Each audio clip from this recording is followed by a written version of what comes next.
Монгол улсын ерөнхийлөгчийн ивэлдор хөлбөмбөгийн хөдөө орон нутаг төвжүүлэх бодлогын хүрээнд 21 аймгийн хөлбөмбөгийн аврах шалруулах үндэсний цом 2015 тэмцээн амжилттай зохион явагдаж 5 дугаар сарын 23-нд аварга тодрууллаа. Үндэсний цом 2015 тэмцээний урьдчилсан шатны тоглолтууд 5 дугаар сарын 2-оос 8-ны хооронд Хангай, Төв, Баруун, Зүүн гэсэн 4 бүсэд зохион байгуулагдаж Шигшээ 8 баг Улаанбаатар хотод явагдах тэмцээнд шалгарч ирэхээ авсан юм а. Ингээд хаах шигшээ тоглолтод Хангай бүсээс Орхон Хөвсгөл аймаг, Төвийн бүсээс Дархан уул Сэлэнг аймаг, Зүүн бүсээс Дорноговь Дорнод аймаг, харин Баруун бүсээс Увс Ховд аймагуд тус шалгарч шигшээ тоглолтод 5 дугаар сарын 19-ноос 23-нд Монголын хөлбөмбөгийн холбооны цэнгэл хүрээлэнд явагдсан тоглолтуудад шалгарсан юм а.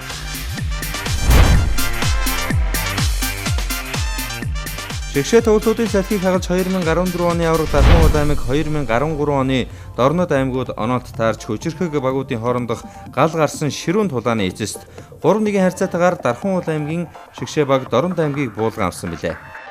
Харин тэмцээний 2 дахь өдөр Дорнодын баг А хэсэгт хуваарийн дагуу Хөвсгөлийн багтай онолт тааран тоглох байсан боловч Хөвсгөл аймгийн тоглогчид эрэлгүй тэмцээнийг орхиж явсан тул Хөвсгөлийн баг тэмцээнээс хасагдсан нь шүүгийн 8-ын тоглолтуудын хамгийн онцлог үйл явдал байлаа.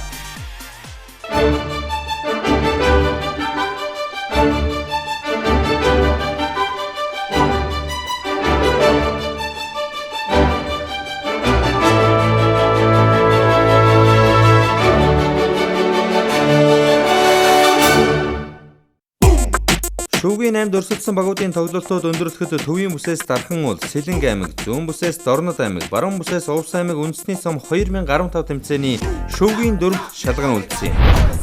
Шүүгийн 4-ийн эхний тоглолтод Дархан уул, Увс аймагуудын хооронд, харин нөгөө нэг тоглолт Сэлэнг, Дорнод аймагуудын шигшээ багуудын хооронд болсон юм. Тэдний ихэн хожсон нь үндэсний цом 2015 анх дугаар тэмцээний алтан медалийн төлөө тоглохоор байлаа.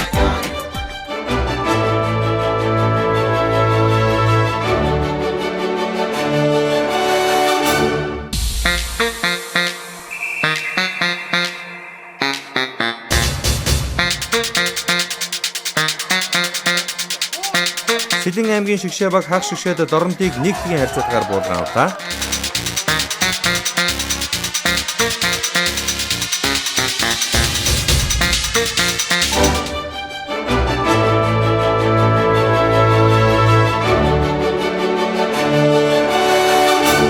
Харин Дархан Увс аймгийн шигшээ багуудын тоглолт ширүүн болж тоглолтын үндсэн цагт 4-4 харьцаатаагаар тэнцлээ.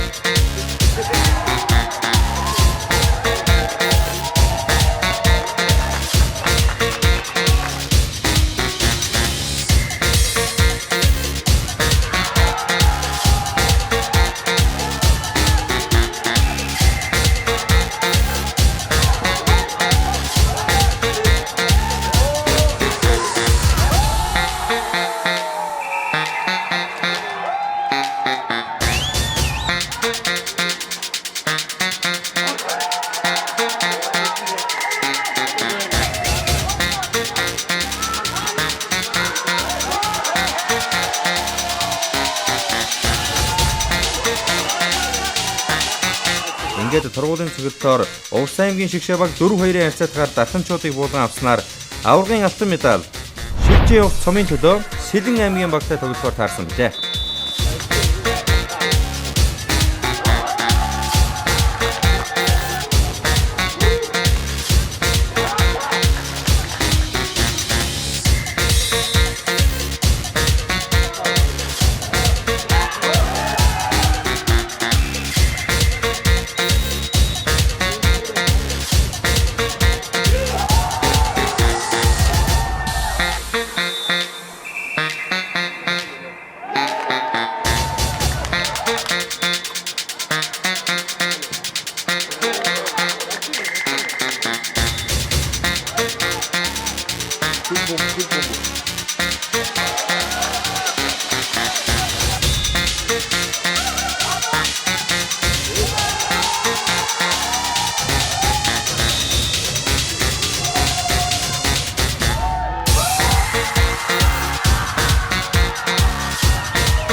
хүртэл медалийн төлөө энэ жилийн үндэсний цомын шигшээ тоглолтын нээлтийн тоглолтод учраа таарсан Дархан уул Дорнод аймагуд дахин өрсөлдөж 3-1 харьцаатаагаар Наранбаатар дасгалжуулагчтай Дорнод аймгийн шигшээ баг хүрд медалийн эзэд болсон юм а. 2013 онд үндэсний цомын тэмцээний анхны ядагч болж байсан түүхтэй Дорнод аймгийн шигшээ багийн хувьд энэ жил хүндхэн жил болж өнгөрлөө. Гэвч эх жил бий тэдний гайхамшигтай товтлогоон хамгаалалтын ухаадаг тактик өрсөлдөгч багуудынхаа хувьд үнэхэрийн чанга байсан. Эх жил илүү эрчээр эргэн уулзцгаая.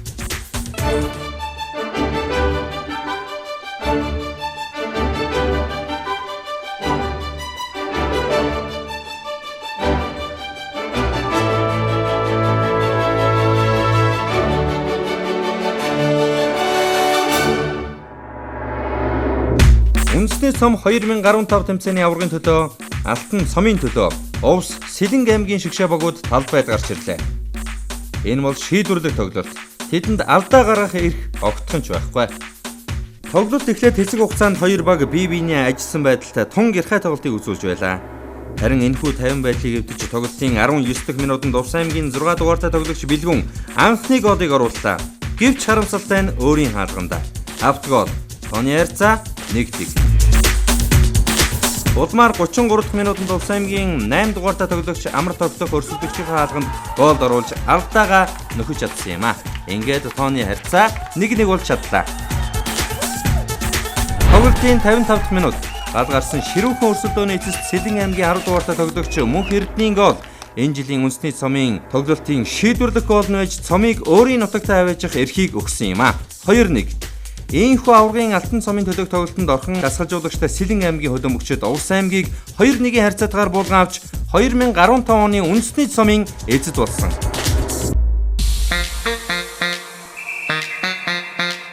Харин Ломбонгаруу дасгалжуулагчтай Овс аймгийн шигшээ баг үндэсний цом 2015 тэмцээний мөнгөн медальтай буулаа. Энэ жилийн хамгийн онцлог баг нь Овс аймгийн шигшээ байлаа. Учир нь тэдний ур чадвар урд урдынхаас огцом нэмэгдэж захиур хагалсан гэхэд болно. Багийн тоглолт, тоглогчдын ур чадвар эрс нэмэгдсэн гэдгийг харуулж үндэсний цом 2015 тэмцээний шилдэг хагас хамгаалагчаар Овс аймгийн хагас хамгаалагч Амар тоглох. Шилдэг довтлогчоор Овс аймгийн довтлогч Хатан сайханаар тодорсон юм. Харин шилдэг хаалгачаар Дорнод аймгийн багийн ахлагч Өлзий Мигмар. Шилдэг хамгаалагчаар Сэлэнг аймгийн хамгаалагч Батсүх нар тодорлоо.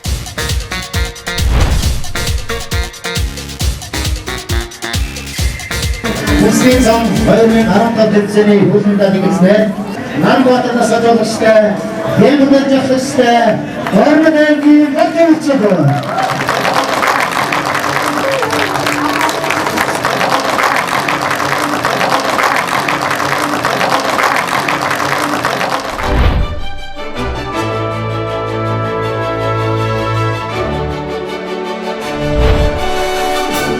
тэмцээний мөнгөн медаль Ломбонгаруу дасгалжуулагчтай ганцхан жагсагчтай Овс аймгийн шигшээ баг.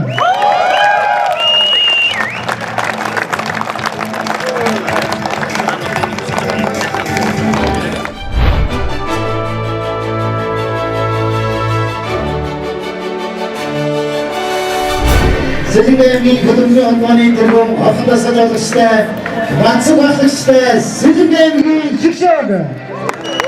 Цагийн датсан урьж байна. Цагийн Монголын хөдөлмөрийн холбооны ерөнхий даргын эцсийн даргын хөрөнгөлөлт шижил гүйцэтгэх захирал Жаргал сайхан нар цагийн гардуулан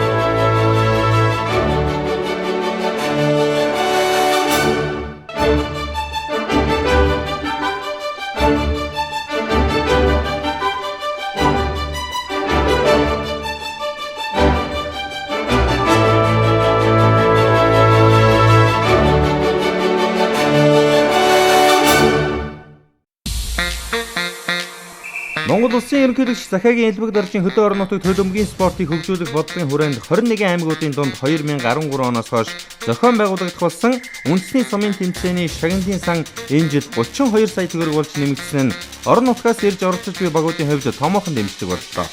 Хөдөлмөрийн спорт бүх нийтийн спорт болж өргөн дэлгэр хөгжиж буйг харуулах үндэсний сумын тэмцээн жилээс жилд улам бүр чанарчж байгаа нь энэ жилийн тэмцээний багуудын бэлтгэл, тоглолтын ур чадвараас илүү тод харагдаж байсан юм а. Шигшээ тоглолтын үеэр Монголын хөлбөмбөгийн хүрхрээ дээд лигийн багуудын дасгалжуулагч, мэрэгжилтнүүд, эзэлт, тоглогчид энэ удаагийн тэмцээнд орсон тамирчдын ур чадварыг сайшааж байснаас харахад 7 дугаар сард нэгдэх тамирчдын баг хоорондын солилцоо 8-ны дараа ямар нэгэн тамирчид дээд лиг рүү дэвших боломжтойг үгүйсгэхгүй. Тэмцээний хувьд бол сайхан тэмцээн болж байгаа зохион байгуулалт сайтай, шагналын сан өндөртэй.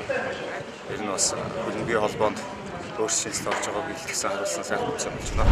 Сэлэнг аймаг бол 2010 онд зохиогдсон анхны тэмцээнд анхны аваргыг авч исэн. Энэ тэмцээний онцлогийн хувьд бол энэ жил үнэхээр багууд бол үнэхээр жигд байна. Дорноговын баг, Увсын баг, за Ховдын баг маш хүчтэй байна. Монголын хөлбөмбөгийн холбооны шинэ бүтэц бүрэлдэхүүн энэхүү тэмцээний зохион байгуулалтанд бас маш өндөр хандж байгаа нь бол харагдаж байгаа. Энэ тэмцээний шагналын сан ч гэсэн маш өндөр болсон байгаа. Зүүн бүсийн тэмцээнд Дорногов аймгийн баг, Дорнот, Хинти, Сүхбаатар гэсэн 4 аймгийн баг оролцсон. 19-с 27 насны хооронд баг тамирчтай бүрдүүлсэн байгаа. Манай багийн төлхөө тоглогч 10 номертой Гамсгийн Бүрэг Жав гэж 8 номертой Баяр Жаргал гэж байгаа. Энэ үндэсний сумын шагналын санг нэмэгдүүлээ. Энэ маань бас эргээд нөгөө багууд маань дараагийн тэмцээнд ороход тамирчдынхаа бүтээл сургалтанд хэрэглэх хэмжээнд бас хурж очиж байгаа юм. Би одоо 2009 оноос хойш үндэсний сумд орсон. Тэгээ нэг одоо энэ жил барин 2 дахь төрж байгаа. Тэгээ нэг Монголын нэг хөрлөлсөн. Тэгээ ер нь орон нутагт хөгжөөд ер нь энэ Увс Баруун аймгийн баг их ер нь сайжсан. Нийт баг тамирчид. Энэ жил аврагын төлөө бас анхныхаа цомыг авахын төлөө бас зүтгэж энэ жил амжилтанд хүрлээ. Тэгээд хөдөө орон нутгийн Увс баг бол маш хүн чанга баг орж ирлээ. Тэгээд ямар ч сан хүнд хэцүү тоглолтыг давж авраг авсанд маш их баяртай байна. Хөлбөмбөгийн хөдөө орон нутгад гэдэг одоо энэ юм маань төсөл маань маш амжилттай хэрэгжиж байна. Одоо бүх аймагуд маань улам их бэлтгэл сургалт сайжирсан. Тэмцээн маань маш өрсөлдөөнтэй маш сонирхолтой сайхан боллоо. Монгол улсын ерөнхийлөгч Захиагийн Элбэг даржийн нэрмжлэх үндэсний сум 2015 тэмцээнд амжилттай сайхан зохион байгуулж байгаа Монголын хөлбөмбөгийн холбоо болон бусад холбогдох байгууллагын дамжуулалтанд нь алхасаа ирэхлээр баярлалаа. Энэ тэмцээн 10 жилийн дараа маш гоё бол. Энэ тамирчдын ур чадвар бүр ихтэй шил. Энэ маань нөгөө хөлбөмбөгийн холбооноос маш олон дасгалжуулагчийн сургалт, янз бүрийн сургалтуудыг бас энэ хөлбөмбөгийн холбоонд хийгээд энэ бас нөлөөсөн болов уу гэж боддог. Тийм учраас хөлбөмбөгийн холбоодоо шинжилт хийж байгаа юм чинь хөгжлийн хөтөлбөрийг хөдөө орон нутгад гэсэн юутай байна. Тийм учраас одоо хөдөө орон нутг руугаа ерөөсөө нэлээд анхаарал хандуулна гэж бодож байгаа. За энэхүү тэмцээний минь 2015 оноос анх удаа Монгол улсын ерөнхийлөгчийн ивэлд ороод зохион байгуулагдаж байгаа. За энэ мэдээж ерөнхийлөгч ивэлд ор зохион байгуулагдаж байгаа болохоор жилээс жилд энэхүү тэмцээн улам чанартай болж Монголын 1 номерын хөлбөмбөгийн аврах шалгуулах тэмцээн болно гэдэгт итгэлтэй байна. Үндэсний сум 2015-ийн хүн өндөрлөө. Илгэр Монголынхоо 408 зогсоос шигшээ тоглолтод зорин ирсэн хөлбөмбөгчдийн хичээл зүтгэл алдар гавья. Хожимын нэг өдөр дэлхийд нэрээ мандуулах тамирчдын уран зориг учир шалтгаан боллоо. Хөлбөмбөг бүх нийтийн спорт болж Монголын хөлбөмбөг мандан бадрах болтугай.